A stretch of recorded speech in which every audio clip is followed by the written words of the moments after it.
안녕하십니까. 위바로 신부입니다. 오늘 우리가 공부할 내용은 11과인데 미리 좀 봐야 될 게 죄에 대한 이야기입니다. 오늘 우리가 다루고 될 주제도 죄에 대한 이야기인데, 의화가 필요한 이유가 인간이 죄를 지었기 때문에 그렇다는 겁니다. 이 죄라는 것이 궁극적으로는 뭐냐? 죄라는 것은 불순종입니다. 불순종. 우리는 자꾸 이 죄라는 것을 윤리적인 개념으로 접근을 하는데, 윤리적인 개념으로 접근을 하면 안 됩니다. 성당이, 교회가 가르치는 죄는, 죄의 근본, 뭐라고 말할까요? 정의, 죄에 대한 정의는 불순종입니다. 순종하지 않았다는 거죠. 믿음은 뭐겠습니까? 믿음은 순종입니다. 내가 예수님의 말씀을 듣고 실행하지 않았다. 그게 불순종이죠. 예수님의 말씀을 듣고 실행했다. 이게 순종입니다. 믿는다는 말은 예수님의 말씀을 받아들이고 그 말씀의 실행을 위해서 나를 도구로 사용하는 겁니다. 그게 순종입니다. 순종. 마리아의 순종, 예수님의 순종, 여기 믿음입니다. 믿음. 그렇기 때문에 내가 믿음을 가지고 있다라고 말한다는 것은 내가 하느님의 말씀에 순종한다는 겁니다. 막연하게 믿습니다, 이런 개념이 아닙니다. 사도신경을 나는 믿습니다, 이런 개념이 아닙니다. 믿음이라는 것이 가지고 있는 가장 분명한 것은 순종입니다. 그러면 죄는 불순종입니다. 그 불순종의 대표적인 예가 아담이라는 겁니다. 선악과가 중요한 것이 아닙니다. 문제는 따먹지 마라. 이 예수님이, 하느님의 말씀이 중요한 겁니다. 따먹지 마라. 결과로 아담은 따먹었다. 왜 따먹었느냐? 하느님과 같아지려고. 여기 핵심입니다. 여기 핵심. 내가 왜 하느님의 말씀에 순종하지 않느냐? 궁극적인 목적은 내가 하느님이라고 생각하는 겁니다. 내 스스로 구원받을 수 있다고 생각하는 겁니다. 나의 업적으로 구원받을 수 있다고 생각하는 겁니다. 거기 불순종의 대표적인 예입니다. 아담은 하나님의 말씀을 듣지 않았습니다. 대신 자기 생각을 따랐습니다. 보니 먹음직스러웠다. 그래서 자기 생각대로, 하느님의 가르침이 아니라 자기 생각대로 딱 먹었다. 선악과가 중요한 게 아닙니다. 어떤 사람은 하느님께서 선악과를 안 만들었으면 아담이 죄를 짓지 않았느냐, 이런 얘기를 하는데, 선악과라는 것은 상징적인 것이고, 선악과가 가지고 있는 가장 중요한 상징은 자유의지입니다. 인간의 자유의지. 하느님께서 인간을 창조하셨을 때에 인간에게 자유의지를 주셨습니다. 왜냐하면 자유의지가 없이는 사랑할 수가 없습니다. 기억나실란가 모르겠습니다만은, 우리 신자분들이 결혼식 할 때, 결혼 서약 할 때 제일 먼저 묻는 게 뭐였습니까? 당신은 당신의 자유의지로 이 사람과 혼인하려고 합니까? 네가 원해서 하나? 이거를 제일 먼저 묻습니다. 왜 그렇겠어요? 네가 원해서 하기 때문에 네가 네 자신을 희생할 수 있는 겁니다. 네가 원해서 했기 때문에 네가 네 자신을 순종할 수 있는 겁니다. 그게 핵심입니다. 자유의지가 없으면 나는 내가 원해서 순종하지 않고 자동으로 순종하게 됩니다. 자동으로 하는 순종은 순종이 아닙니다. 그럼 뭐가 됩니까? 본능이 됩니다. 본능은 사랑이 아닙니다. 아무도 본능을 사랑이라고 말하지 않습니다. 사랑은 자유에 의해서 이루어집니다. 안 해도 되는 것을 하는 것, 그게 사랑입니다. 그게 순종입니다. 순종 안 해도 아무 상관없습니다. 마리아가 천사의 말에 순종 안 해도 아무 상관없습니다. 예수님이 하느님 말씀에 순종 안 해도 아무 상관없습니다. 그렇지만 마리아는 하느님의 말씀에 순종했습니다. 우리가 지난번에 봤던 아브라함은 하나님의 말씀에 순종했습니다. 그래서 믿음의 아버지가 된 겁니다. 원해서 한 겁니다. 원해서. 내가 원해서 순종한 겁니다. 원의가 있습니다. 원의. 그 자유의지가 선악과입니다. 그런데 아담은 순종하지 않았다는 겁니다. 지 마음대로 했다는 겁니다. 지 마음대로. 그게 죄입니다. 윤리적으로 생각하지 마십시오. 제발. 윤리적으로 나는 그런 걸 안 했기 때문에 내가 죄 지은 게 없다. 이렇게 생각하시면 안 됩니다. 신앙인에게 있어서의 죄는 하느님의 말씀에 순종하지 않는 모든 행동, 그게 죄입니다. 그러면 의는 뭐냐? 의. 이 죄를 없이 해주셨다는 거예요. 무엇으로? 예수님에 대한 믿음으로. 예수님께서 당신의 죽음과 부활을 통해서 속량이라고 그랬죠. 지난번에 이 속량이라는 표현이 좋은 표현은 아니다. 제가 그렇게 말씀을 드렸습니다만 어쨌든 간에 사도 바울은 2000년 전이니까 속량이라는 표현을 씁니다. 속량. 속량으로 예수님의 속량으로 우리의 죄를 없이 해주셨다는 겁니다. 그래서 우리가 의로워졌다. 여기 의화입니다. 의화. 내가 의로워졌기 때문에 하느님의 자녀가 될 수 있다. 다시. 하느님의 자녀가 되어서 하느님의 영원성에 참여할 수 있게 되었다. 영원한 생명에 참여할 수 있게 됐다. 요 표현입니다. 내일 모레가 3일째 축일인데 3일째 축일 똑같은 복음 말씀 똑같은 얘기합니다. 하느님께서 세상을 너무나 사랑하신 나머지 당신 외아들을 보내주시어 그를 믿는 사람은 누구나 영원한 생명을 얻게 해주셨다. 영원한 생명이 목표입니다. 죄 속에 있으면 영원한 생명에 참여할 수가 없습니다. 그렇기 때문에 내가 영원한 생명에 참여하기 위해서 제일 먼저 내가 해야 될 일이 의로워져야 되는 겁니다. 그 의로움이 어디서 오느냐? 예수님에 대한 믿음에서 온다는 거예요. 이해가 되시죠? 근데 중요한 거는 여기 요새 또 가톨릭하고 천주교회하고 개신교회하고의 차이점인데, 중요한 차이점인데, 개신교회는 칭의라고 말합니다. 칭의.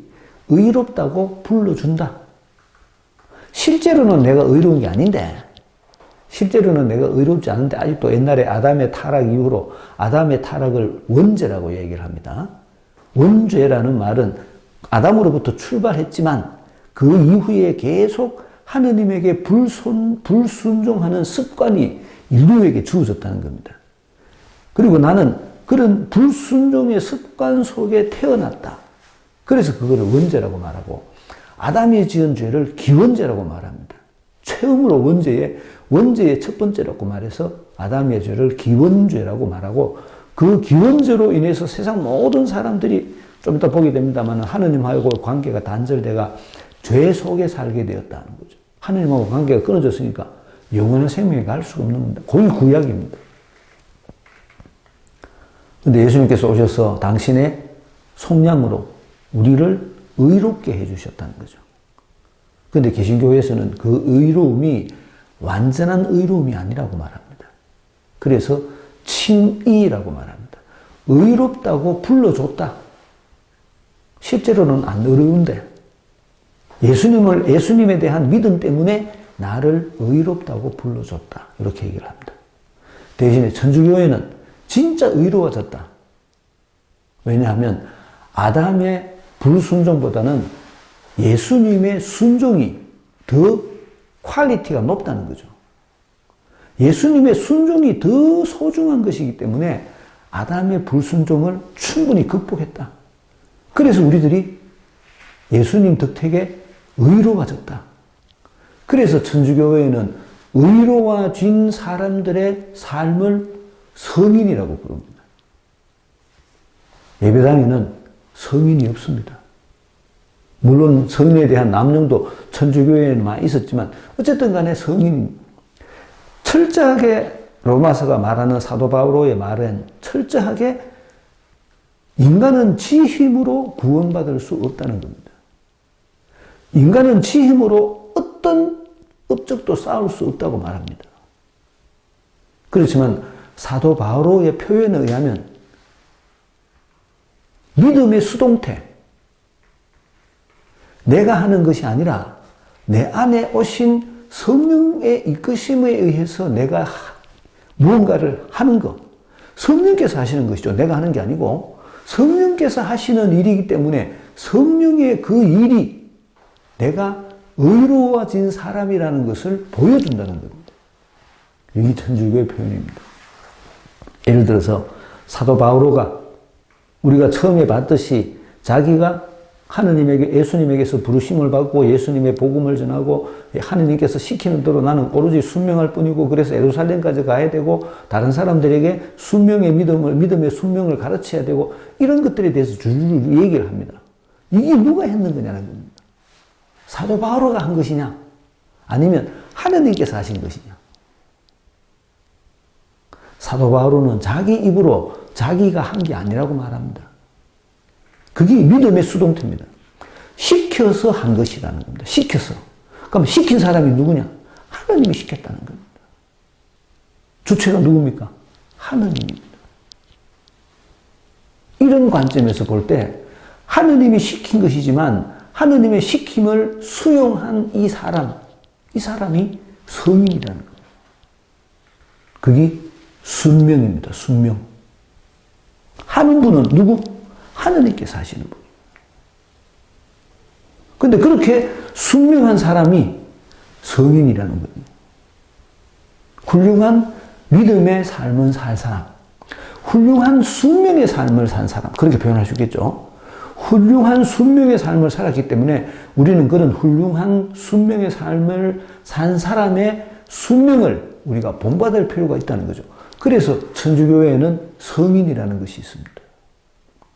이게 예수님의 순명이 아담의 불순명을 극복했다. 그런 거 잘 안 들으시겠지만 우리 부활절날 밤에 부활 찬송하잖아요.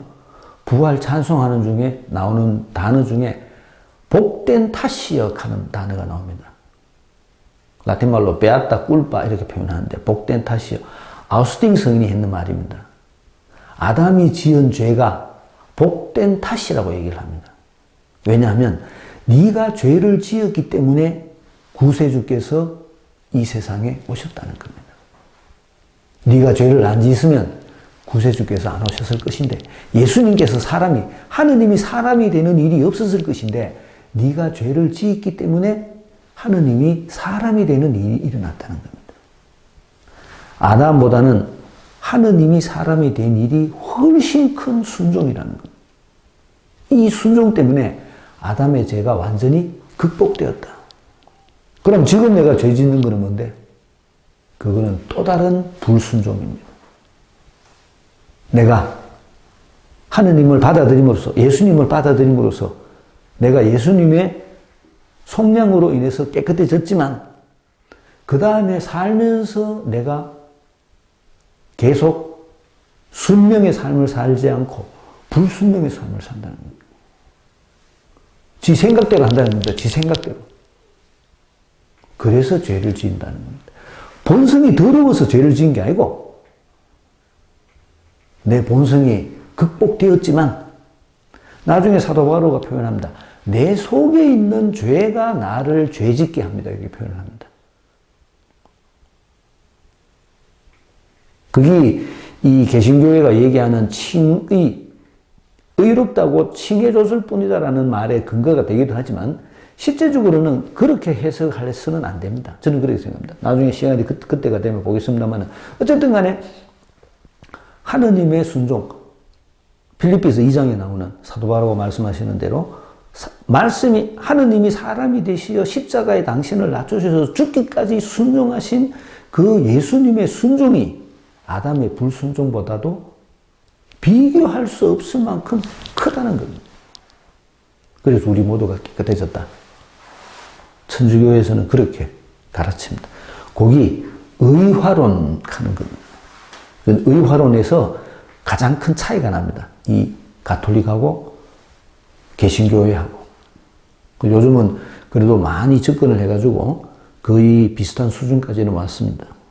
엄밀히 말해서 종교개혁이라는 거는 실상에서는 종교의 문제가 아니라 정치 문제입니다.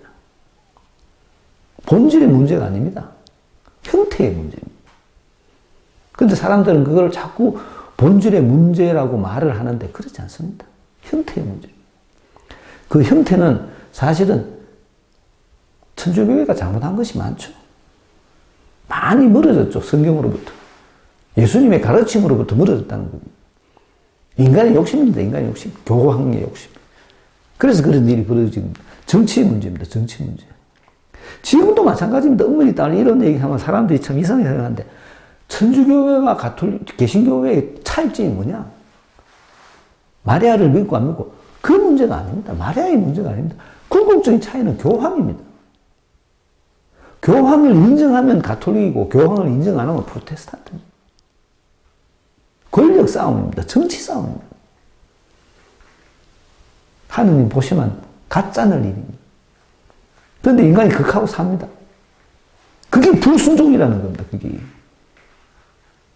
교회 자체가 불순종입니다. 엄밀히 말하면. 예수님 가르침대로 하지 않습니다. 불순종이죠. 지를 위해서 삽니다. 그 뭐라 그랬습니까? 지를 위해서 사는 게 죄 짓는 거죠. 어쨌든 그거는 내가 간다고 들을 것도 아니고 어쨌든 그건 그렇고 어쨌든 간에 아담이 지은 죄와 예수님, 아담의 불순종과 예수님의 순종의 차이점 이거를 얘기를 해줍니다.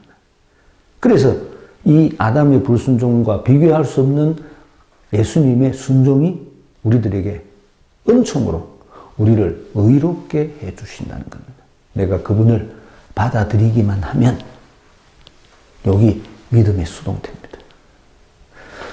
본문 한번 읽어보겠습니다. 그러므로 한 사람을 통하여 죄가 세상에 들어왔고 죄를 통하여 죽음이 들어왔듯이 또한 이렇게 모두 죄를 지었으므로 모든 사람에게 죽음이 미치게 되었습니다. 사실 율법이 있기 전에도 세상에 죄가 있었지만 율법이 없어서 죄가 죄로 헤아려지지 않았습니다. 그러나 아담부터 모세까지는 아담의 범죄와 같은 방식으로 죄를 짓지 않은 자들까지도 죽음이 지배하였습니다. 아담은 장차 오실 분의 예형입니다. 그렇지만 은사의 경우는 범죄의 경우와 다릅니다. 사실 그 한 사람의 범죄로 많은 사람이 죽었지만 하느님의 은총과 예수 그리스도 한 사람의 은혜로운 선물로 많은 사람에게 충만히 내렸습니다. 그리고 이 선물의 경우도 그 한 사람이 죄를 지은 경우와는 다릅니다. 한 번의 범죄 뒤에 이루어진 심판은 유죄 판결을 가져왔지만 많은 범죄 뒤에 이루어진 은사는 무죄 선언을 가져왔습니다. 사실 그 한 사람의 범죄로 그 한 사람을 통하여 죽음이 지배하게 되었지만 은총과 의로움의 선물을 충만히 받은 이들은 예수 그리스도 한 분을 통하여 생명을 누리며 지배할 것입니다. 그러므로 한 사람의 범죄로 모든 사람이 유죄 판결을 받았듯이 한 사람의 의로운 행위로 모든 사람이 의롭게 되어 생명을 받았습니다. 한 사람의 불순종으로 많은 이가 죄인이 되었듯이 한 사람의 순종으로 많은 이가 의로운 사람이 될 것입니다. 율법이 들어와 범죄가 많아지게 하였습니다. 그러나 죄가 많아진 그곳에 은총이 충만히 내렸습니다. 이는 죄가 죽음으로 지배한 것처럼 은총이 우리 주 예수 그리스도를 통하여 영원한 생명을 가져다주는 의로움으로 지배하게 하려는 것입니다.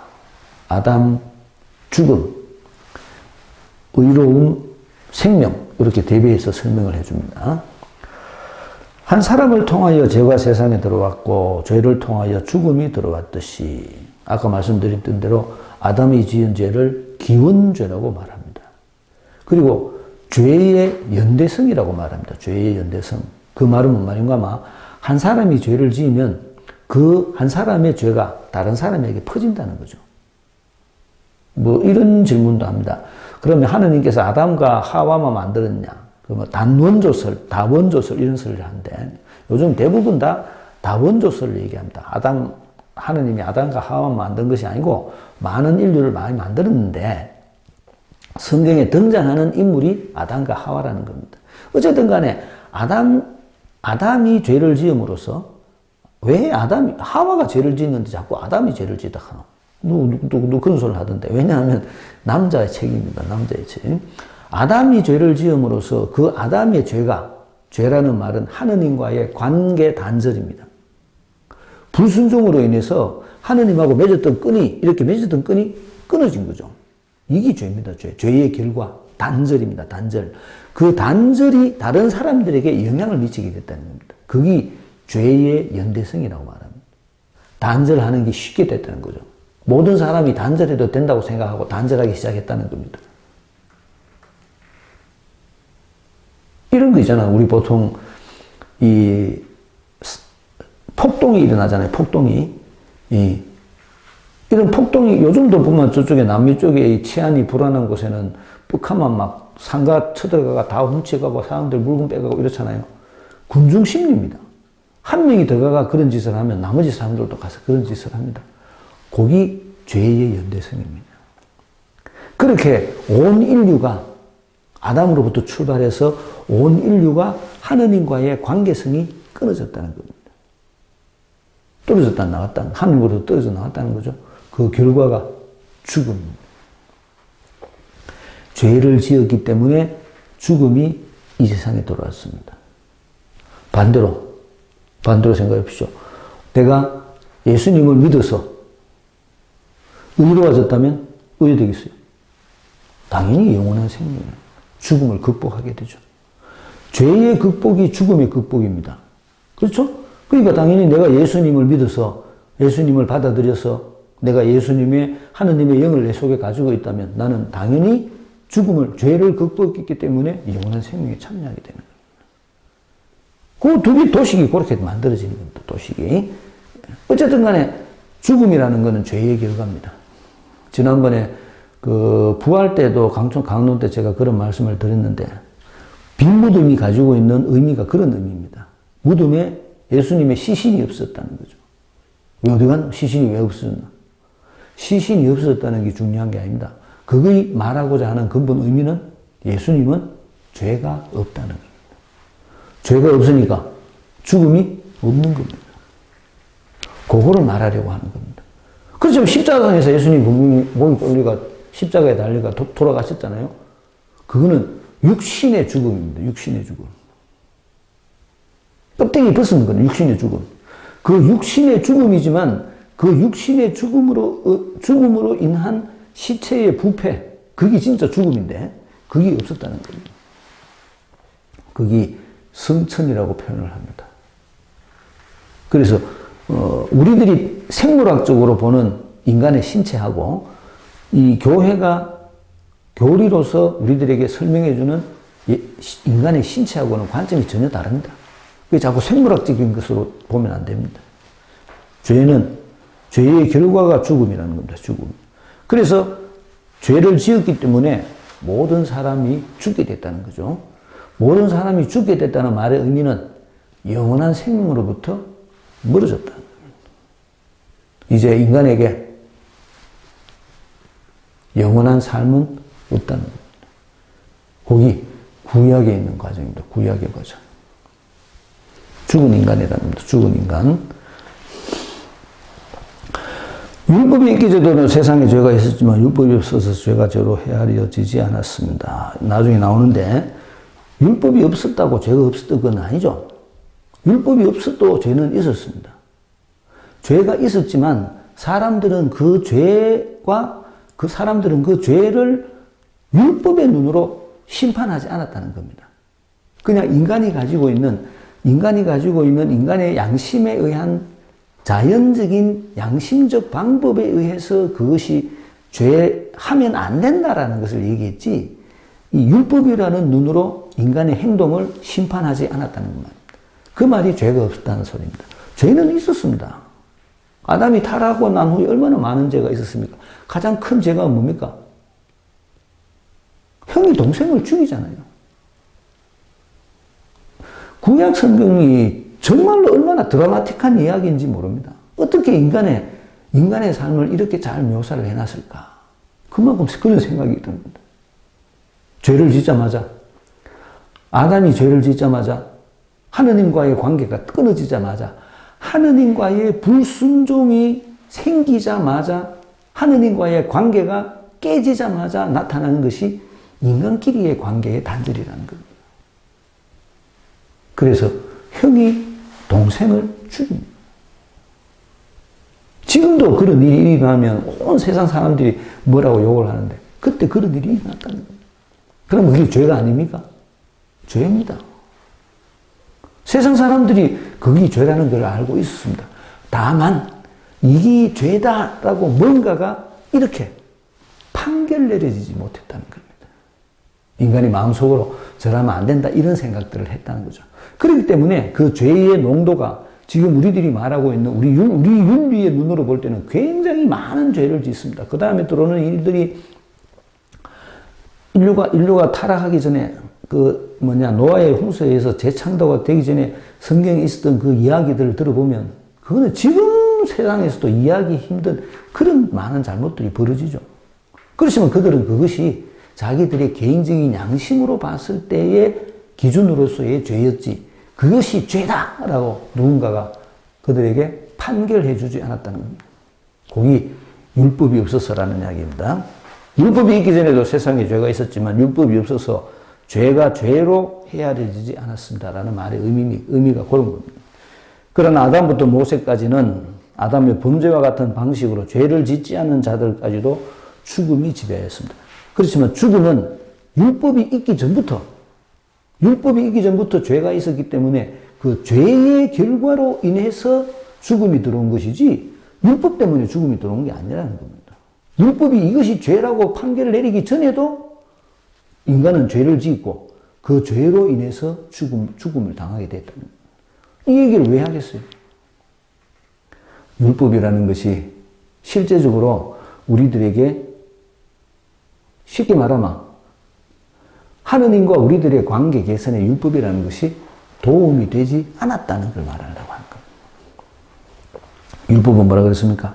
인간의 행위라고 그랬죠. 자기 행위. 자기로부터 출발하는 행위. 스스로 하느님이 되려는 행위. 스스로 쌓는 업적. 여기 율법입니다.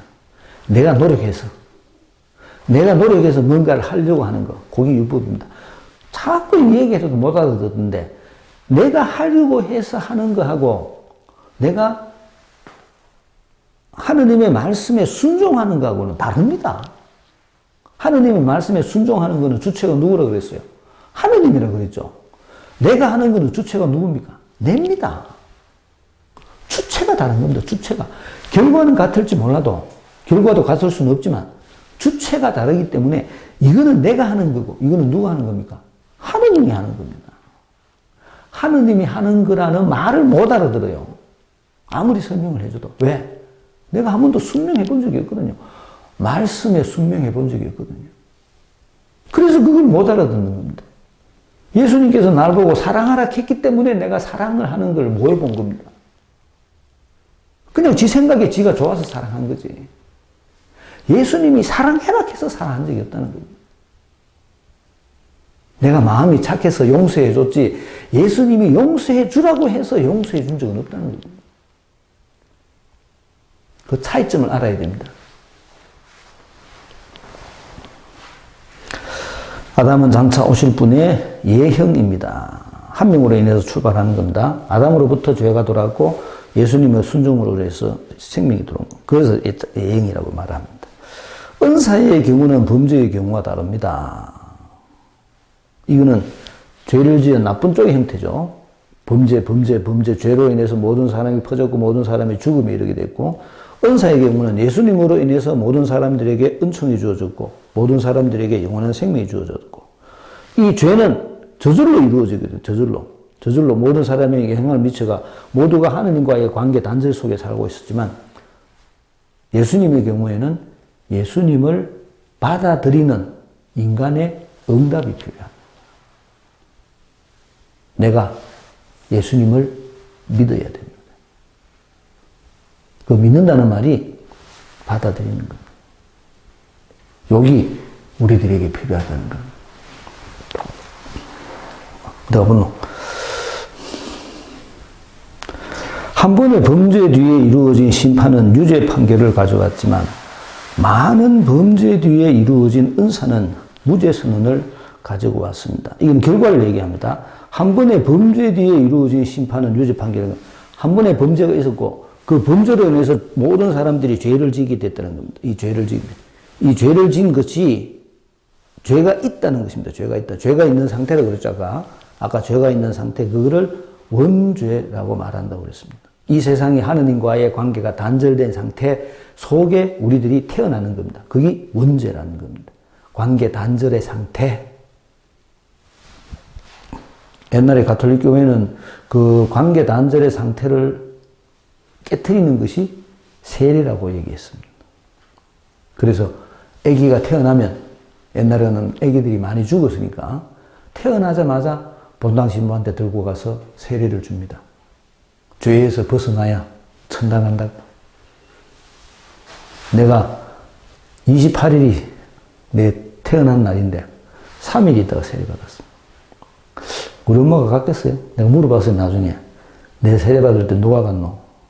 옆집에 있는 루시아라는 아줌마가 나를 데리고 가서, 그때는 성당에 신부가 항상 있었습니다. 그래서 데리고 오기만 세례주고 이랬어요. 그 옆에 성당 옆에 사는 아저씨가 대부를 써가 베드로라든가 그래서 내가 세례를 받았답니다. 지금 생각하면 좀 의미 없는 일이기도 하지만 그때는 교리가 그랬으니까. 지금은 그래도 아기가 어느 정도 좀 성장하고 옷도 좀 입고 체리 입고 이래가지고 좀 인간 같은 모습을 해가지고 엄마 아빠와 함께 가족들이 다 와서 아기 세례를 축하해주는 이런 자리를 갖잖아요. 그게 훨씬 더 의미 있는 일입니다. 의미 있는 일입니다. 하느님의 자녀로 새로이 태어나서 우리가 영적 유대 속에 살고 있다. 단순히 인간적인 혈연 관계를 떠난 영적 가치 속에서 살고 있다는 것을 드러내주는 행동이기 때문에 뭐 할아버지 할머니 뭐 고모 이모 다 와서 요즘 아도 귀하니까 그 아 세례 받는데 와서 같이 축하해주고 같이 식사 함께 하고 굉장히 좋은 일입니다. 그게 더 훌륭한 일이죠. 옛날에는 엄마 아버지는 그냥 누워 있고 영적 화성만 들어가 알지도 못하는 사람이 되면서 좀 교리에 너무 좀 얽매인 율법주의적인 그런 경향들이 사실 있습니다. 많은 범죄 뒤에 이루어진 은사는 무죄 선언을 가져왔습니다. 똑같은 얘기 반복합니다. 한 사람의 범죄로 한 사람을 통하여 죽음이 지배했지만 은총과 의로움의 선물을 충만히 받은 이들은 예수 그리스도 한 분을 통하여 생명을 누리며 지배할 것입니다. 우리 대비 이해가 되시죠? 아담, 죄, 예수님, 그리고 은총, 영원한 삶, 죽음. 이렇게 대비가 되는 겁니다. 대비. 근데 이 대비를 왜 시키는가 하면 율법이 있기 전에 아담이 먼저 있었다는 거예요. 율법이 있기 전에. 원래부터 죄는 있었다는 거죠. 그리고 이 율법이라는 것이 이 죄를 없애주지는 못했다는 겁니다. 누구만이 없애줄 수 있다? 예수님만이 없애줄 수 있다는 거예요. 그거를 강조하려고 하는 겁니다. 한 사람의 범죄로 모든 사람이 유죄 판결을 받았듯이 아담의 죄로 모두가 다, 아담의 죄로 우리 모두가 온 인류에게 죄의 연대성이 퍼졌다 그랬죠. 한 사람의 의로운 행위로 모든 사람이 의롭게 되어 생명을 받습니다. 여기서도 말합니다. 한 사람의 의로운 행위로. 그럼 이 한 사람의 의로운 행위가 뭡니까? 그게 순명입니다. 그게 믿음의 수동태라는 거죠. 그럼 이걸 누가 했노? 예수님이 하신 거냐? 어떻게 생각하십니까? 하느님이 하신 겁니다. 예수님이 하신 게 아닙니다. 예수님이 하신 거는 뭡니까?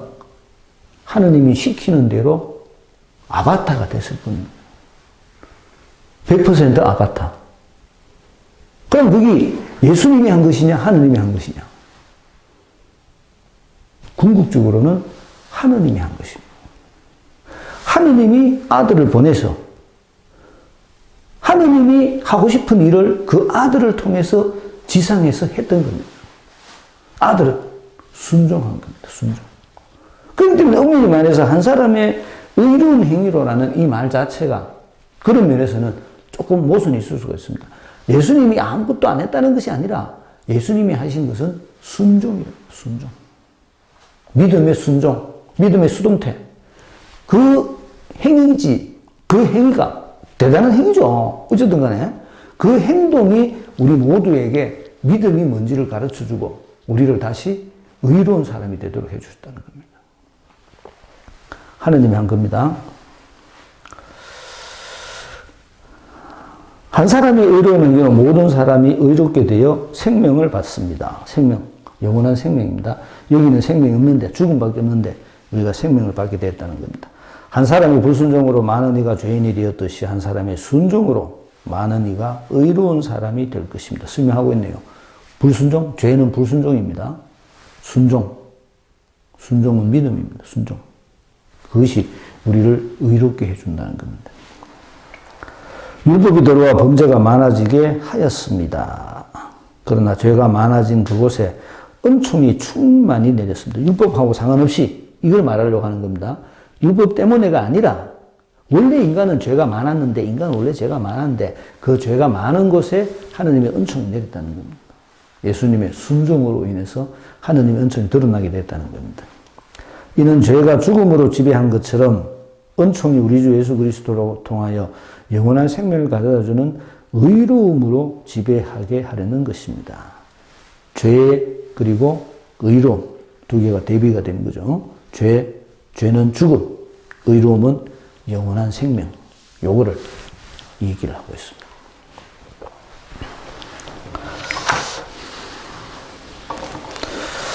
(11구) 아담과 그리스도. 한 사람을 통하여 죄가 세상에 죽음이 미치게 율법이 없어 죄를 알지 못했을 뿐 죽음이 지배. 아담은 오실 분의 예형.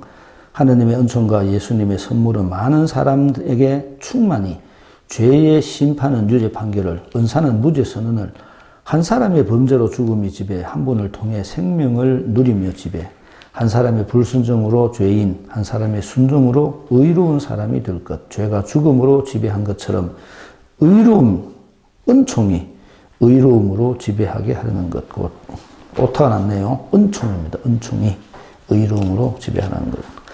한 사람을 통하여 세상에 들어온 것은 무엇이며 그 결과는 무엇입니까? 한 사람을 통하여 죄가 세상에 들어왔습니다. 창세기 나오는 이야기입니다. 불순종이라고 했습니다. 불순종, 죄는 불순종입니다.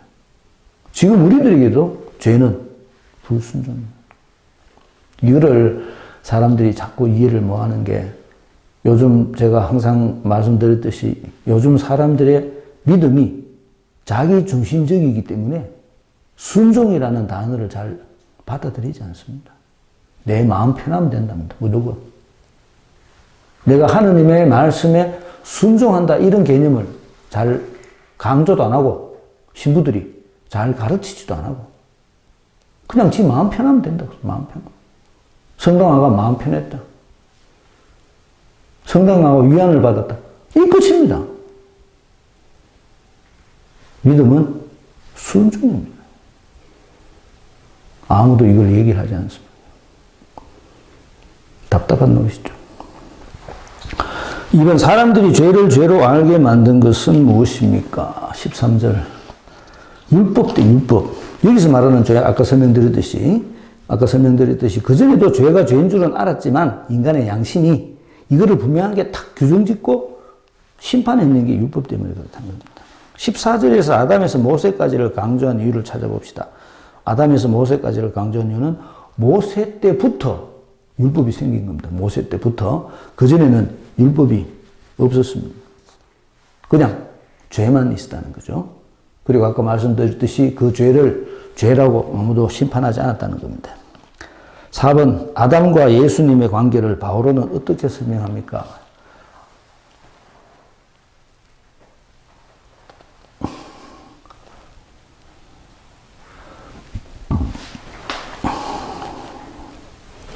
(14절이) 아니죠. 15절입니다. 15절. 은사의 경우는 범죄의 경우와 다른다. 한 사람의 범죄로 많은 사람이 죽었지만 하느님의 은총과 예수 그리스도 한 사람의 은혜로운 선물로 많은 사람에게 충만히 내렸습니다. 이 얘기를 하려고 하는 겁니다. 예수님과 아담은. 14절에는 잠깐 얘기해 보면 이런 얘기입니다. 아담부터 모세까지는 율법이 없었던 상태입니다. 아담의 범죄와 같은 방식으로 죄를 짓지 않은 자들까지도 죽음이 지배하였습니다. 아까 말했던 죄의 연대성입니다. 그렇지만 한 사람이 아담이 하느님의 말씀에 불순종했기 때문에 아담의 불순종이 모든 사람들에게 다 영향을 미쳤습니다. 엄밀히 말하자면 같은 방식으로 죄를 짓지 않은 자들까지도 여기서 말하는 범죄와 같은 방식으로에서의 같은 방식으로는 궁극적이라기보다는 구체적인 불순종입니다. 구체적인 불순종. 따먹지 마라. 그런데 아담은 따먹었습니다. 이 구체적인 거죠. 예니까. 굉장히 구체적인 방법의 불순종인데 다른 사람들은 아담처럼 그렇게 구체적인 방법의 불순종은 아니었다는 겁니다. 그렇지만 그는 하느님의 말씀을 듣지 않았다는 거죠. 그게 핵심입니다. 5번, 은사와 범죄의 경우가 어떻게 다르다고 설명합니까? 먼저 얘기하죠. 한 사람이 변조로 죽었고, 한 사람의 은총으로 충만히 냈다고 그렇게 설명합니다. 범죄 뒤의 심판의 결과와 은사는 어떤 다른 결과를 가지고 왔습니까? 16절, 범죄는 죽음이었고, 심판은 유죄 판결을 가져왔고, 무죄 선언을 가져왔다고 합니다. 유죄 판결과 무죄 선언. 7번, 한 사람의 범죄와 예수님의 은총과의 차이점을 얘기해 봅시다. 죽음이 데려왔고, 또 생명을 데려왔다는 겁니다.